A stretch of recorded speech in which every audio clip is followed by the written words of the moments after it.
Can the man who envies your rise celebrate your success? If his smile hides bitterness, is his hand not a dagger in waiting? Is jealousy not a poison that eats through the bond of brotherhood? Should a friend compete or complete? If your triumph troubles him, is his friendship not already broken? Must the friend who spreads your secrets not be feared more than your enemies? If his loyalty ends where your back begins, what trust remains?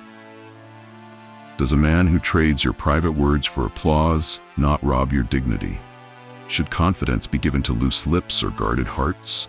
Is betrayal not worse when it comes from the ones who once embraced you? In the vast wilderness of human life, there are many paths that twist like the roots of ancient trees. And on these paths we walk not alone, but with companions whose shadows stretch beside us. But consider this: would you drink water from a stream you know to be poisoned, simply because you are thirsty? There is a storm far more dangerous than the one that rages in the sky. It is the tempest of misplaced trust. The thunder does not warn us of betrayal, and the lightning does not expose false smiles. It is often in silence that the most poisonous friends grow. It is more necessary to cure the soul than the body, for it is better to die than to live badly. So said Epictetus. What then of a soul eroded not by its own misdeeds, but by the constant companionship of those who wear the face of virtue and the heart of malice? Know this, wanderer, not every hand extended to you is meant to lift you. Some seek only to pull you into the abyss. Can he be called a friend who flatters more than he corrects? If a man praises all your actions, is he not guarding his comfort, not your character? Should not a true friend wound you with truth rather than kiss you with lies? What worth is a companion who fears your disapproval more than your downfall?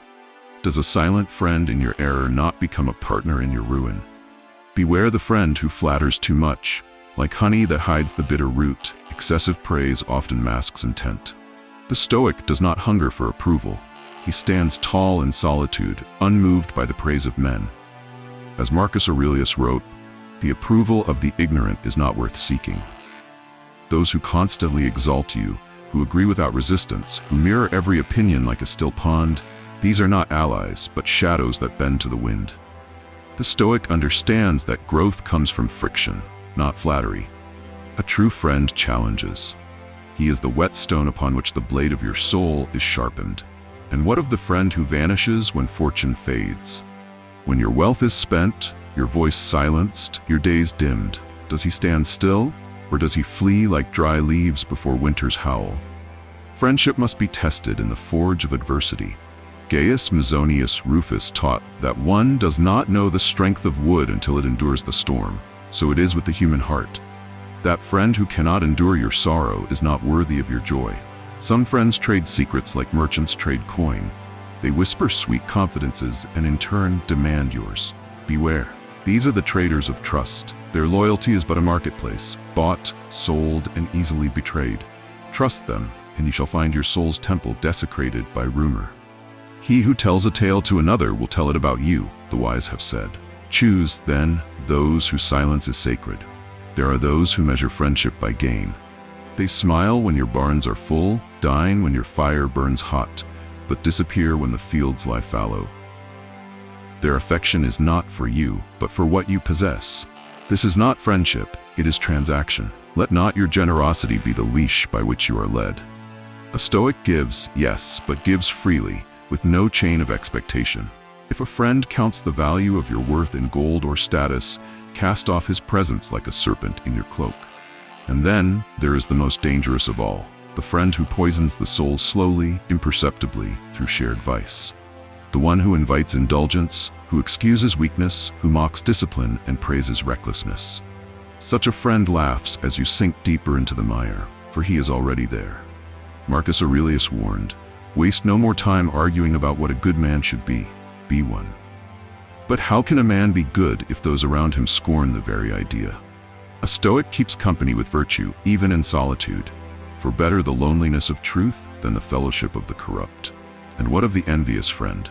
The one who claps when you rise, but whose heart burns in silent fire. Envy wears the mask of encouragement, but behind it lies the dagger of resentment. He may never strike, but he shall celebrate your fall. A man must guard his joy as he guards his sorrow. Share both with those who can endure them equally. Epictetus said, "If you wish to improve, be content to be thought foolish and stupid with regard to external things." An envious friend will never allow your improvement, for your rise is his shame, your success his wound. In the crucible of life, we must learn this sacred discernment. Trust not every companion who walks beside you. Not all roads lead to Rome, some lead to ruin. And yet, let your heart not grow bitter. The Stoic does not shun friendship, he elevates it.